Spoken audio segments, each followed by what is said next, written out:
Hello, everybody. You're on the mic, and on today's episode, we're going to be continuing taking a look at the interview with between Ron Toye and the therapist Ken Jennings, as moderated and hosted by um, Crumb and Mr. Hop, the Knuckleheads, um, and as covered by Come Geek Some. Um, some interesting things came out of this particular segment um, that I'll share some analysis on as well. So, without no further ado, let's get started here. So, first off, with the way that the segment opened up, or this portion of the interview opened up from where Come Geekson was covering, was when they started talking about the relationship between, of course, Ron Toye and Nick Rekieta, and the very acrimonious back and forth they've had over throughout all this. Um, Ron basically saying that he would be interested in meeting Nick, and Ken kind of gave the indication that he'd be willing to moderate a little session between the two. Um, of course, I think Crumb, aka Cressedia, and Mr. Hop would be agreeable to host it. Only thing is, I don't as as nice as good as the intentions are of Ken. I don't think if this does actually happen, in which Ron and Nick do meet up here on City on the Knuckleheads program. I honestly just knowing Nick and from what little I've seen, and obviously from what I've seen of Ron's behavior, I don't really think this is going to go over as well as they'd hoped. Despite Ken's good intentions there, I really don't think this is going to go over as well as he'd hoped. Um, so I think, I mean, it'd be nice if I was proven wrong, but I doubt very seriously if he's hoping for like some kind of reconciliation or a kumbaya moment. Forget it. I don't see that happening.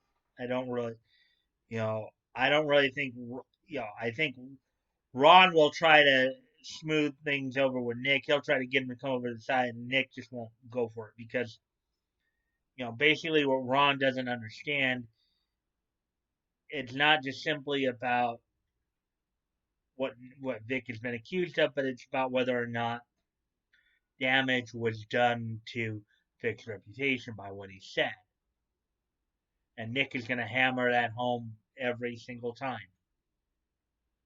Ron will probably, Ron, if he starts getting flustered, will start attacking Nick for being charlatan or trying to scheme Vic out of his money.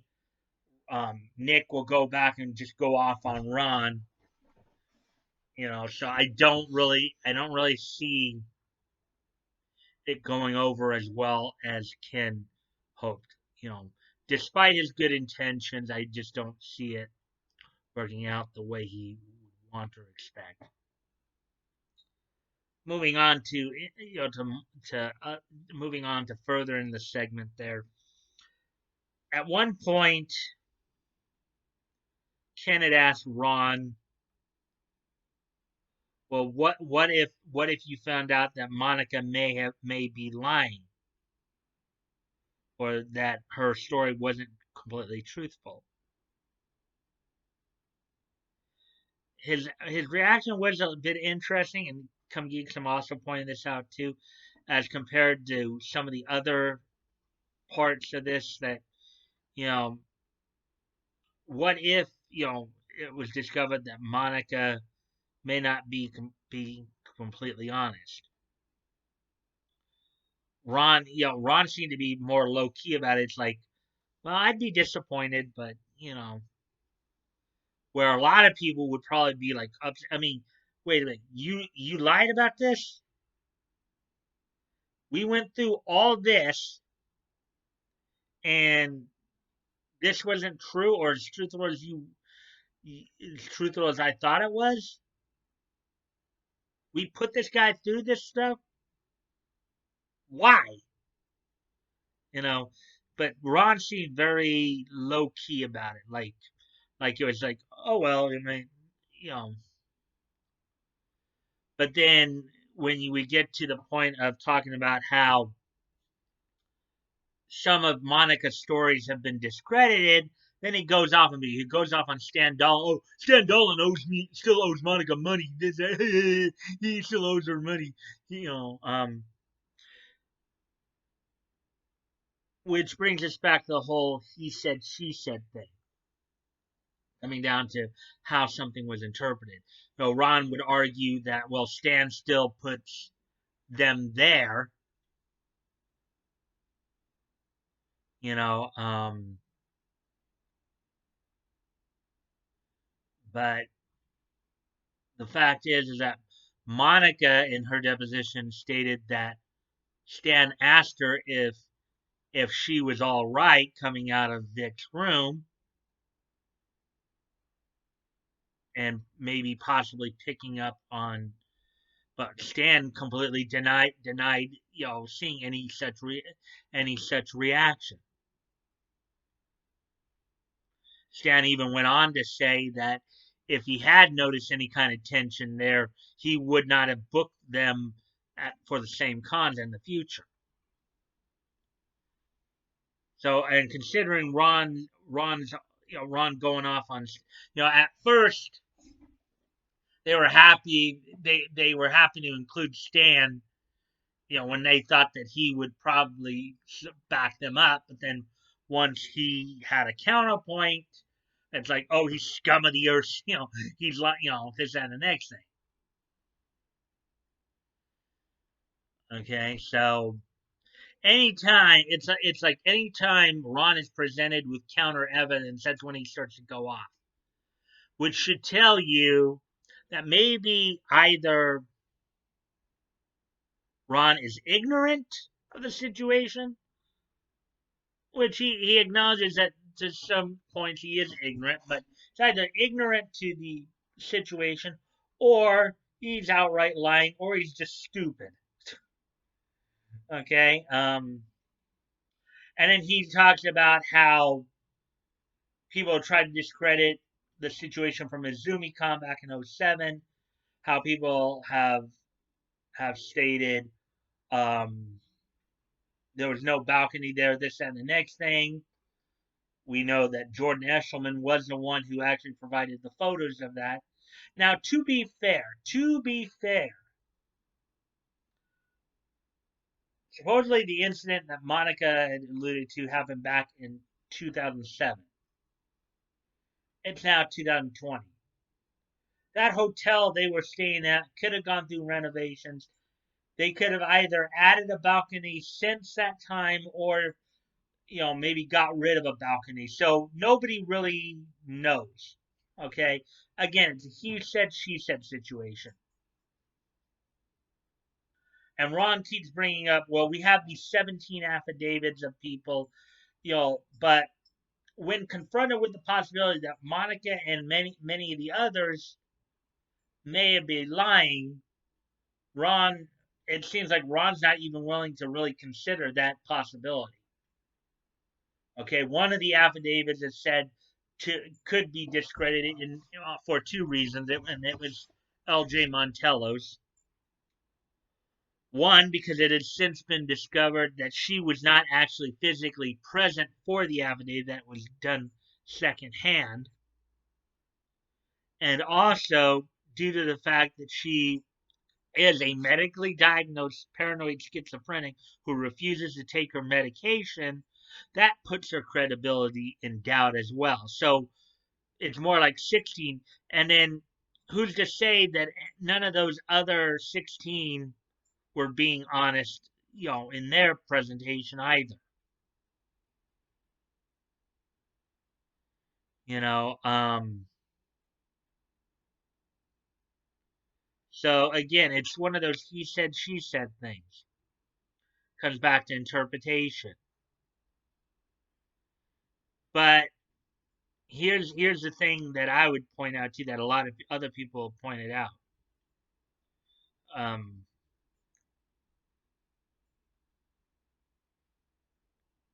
if it was so okay, basically what it comes down to is that if supposedly Vic did this to Monica, right? He supposedly tried to force himself on her. Okay? Her behavior does not reflect that. And people are going to sit there and say, "Oh, well, victims out of guilt or whatever, may behave as if nothing happened, this, that, and the next thing." Um, Chris made a point about she was in a similar situation and how she just didn't want to have anything to do with the guy. But the problem with reporting it years after the fact, one, there's no physical evidence to back it up. Okay. Two, it makes you look, especially depending upon the circumstances as to why you would choose. I mean, again, why wait so long to say something about it? And since you waited so long, it kind of makes you somewhat. If let's just say for a moment that all the rumors about Vic were true. Okay, that Vic was somebody who went out and assaulted women and went after kids. Since you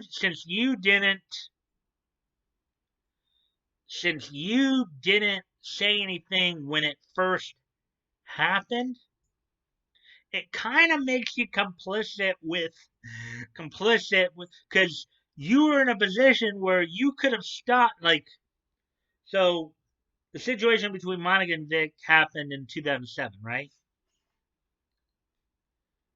The situation with Jamie and him pulling or supposedly pulling her hair back and whispering something sexual in her ear. Um,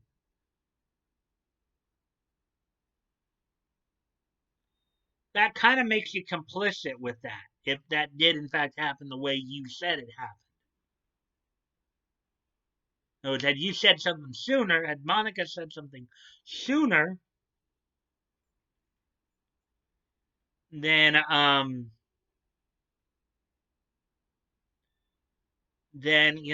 would not have happened with Jamie. So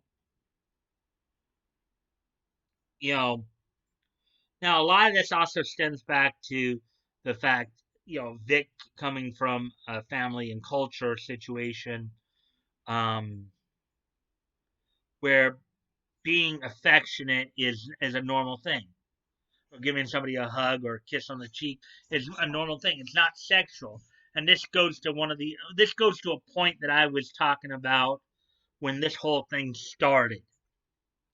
How there seems to be this section of people in our society within the Me Too movement, and many of them on KV, Kick Vic, that seemingly want to criminalize and sexualize natural, normal human affection. Like they want to just get rid of it, so they want to demonize it. Even though many of the KVers, we have video evidence where they've engaged in the very behavior that they're saying that, well, because Vic is doing it, it's creepy. Well, Monica would be considered creepy too. Ron, and here's another thing. Ron could be considered creepy too because now in this segment of the interview here, Ron at one point even acknowledges that he doesn't like to be hugged. He doesn't like to be hugged or touched or anything like that. Yet we actually have video evidence that contradicts that. So this whole idea of demonizing natural, normal human affection just isn't going to fly with people.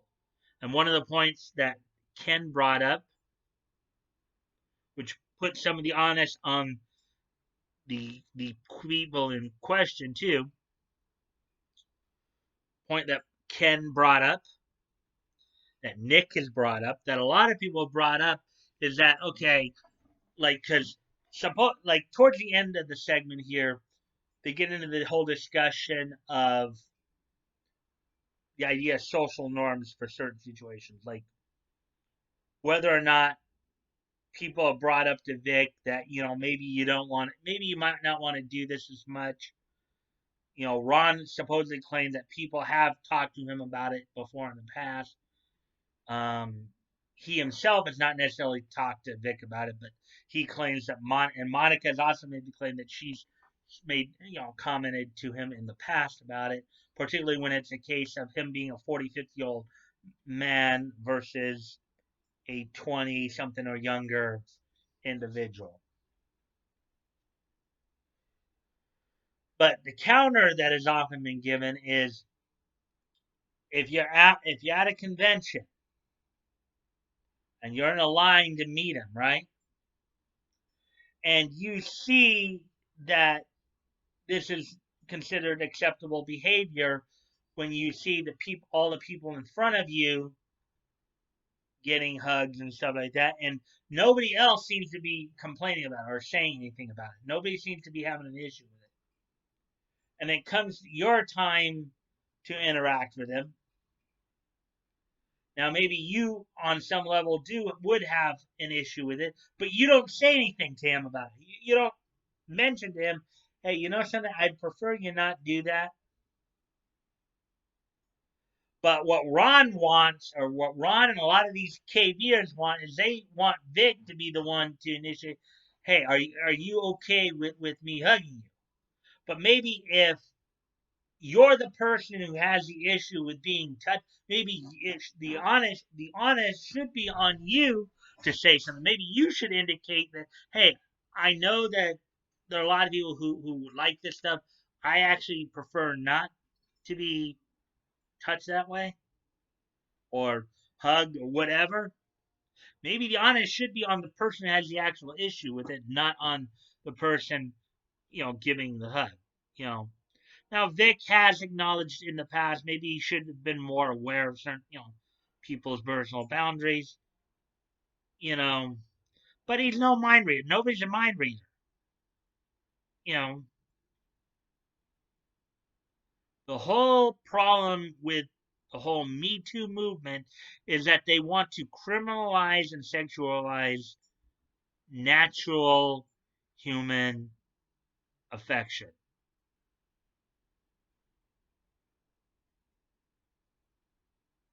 A hug is not always sexual. A kiss on the cheek is not always sexual. And in certain cultures, it's considered normal. The only place where that stuff isn't considered normal or okay is in the woke centers of SJW, SJW City. That's the only place where just giving somebody just a hug or a kiss on the cheek or a kiss on the head, as a show of support or compassion is considered not okay. That's okay. I think in many ways that's part of the reason why there is so much angst in our society today, is because we're demonizing affection. So yeah. But anyways, getting back to the whole thing between Ron and Ken, you know, one of the and one of the points that Come Geek Some also pointed out was how Ron would say something and then he'd start to backtrack a bit when confronted with counter evidence or counter point of view. You know, um, but also to be fair, considering that a lot of anime that target demographic of most co- anime cosplay and gaming engines does seem to be 50-45. Now, granted, I was on Toy Bounty Hunter's stream yesterday, and you know, and I asked him because he's had some experience working with cons. And I asked him just how prevalent this stuff was. From his experience, it's not quite as prevalent as a lot of people probably want to make it out to be. Now, granted, I think it still should be something that still should be talked about and should still be addressed a bit. But I also don't think people going out there trying to prey upon, kids to the extent that um, some people in KV are trying to make it sound. So that's just my 2 cents on all of it. So with that being said, let's go on to the this day in each history segment because I think I've said everything I need to say on that. So let's look back through time here and see what's happened today being June the 16th. Let's see what's happened on this date in each history.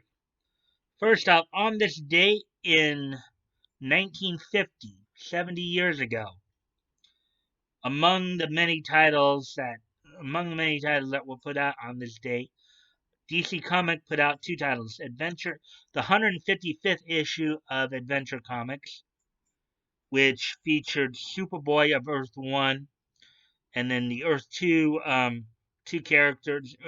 Superboy was the main feature, with Green Arrow being Earth 2's Green Arrow being the main backup feature, along with Shining Knight and Johnny Quick.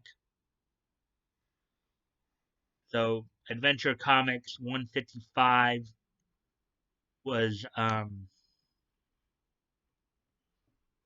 happened on this date.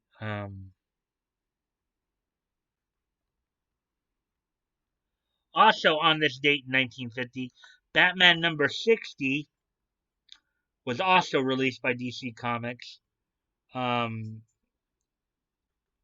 course, one of the stories featured by writer Bill Finger, the counterfeit Batman. But so on this date in 1950, DC Comics would release, put out on the newsstands, the 155th issue of Adventure Comics and the 60th issue of Batman. So moving ahead on this date in 2006, we had 2 things happen in the realm of kind of the cartoon realm. Garfield: A Tale of Two Kittens, computer animated movie, which was the sequel to Garfield the movie from 2004, was released on this date. Garfield: A Tale of Two Kittens, computer animated movie, was released on this date in 2006. The sequel to Garfield the movie from 2004. Also on this date in 2006, the anime adaptation of Fate Stay Night would conclude its run on this date in 2006. So, with that being said,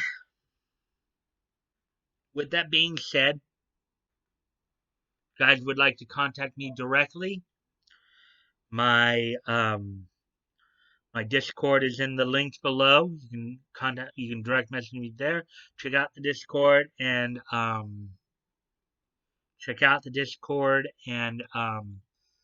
join if you'd like. Also, I'm still promoting a bunch of different dub companies. There's a lot of works out there you guys can check out. Funimation is not the only game in town. Sentai's still out there. You got stuff coming out of New York with right now Headline Studios, NYV Post. Obviously there's still stuff coming out from the West Coast here, out of LA.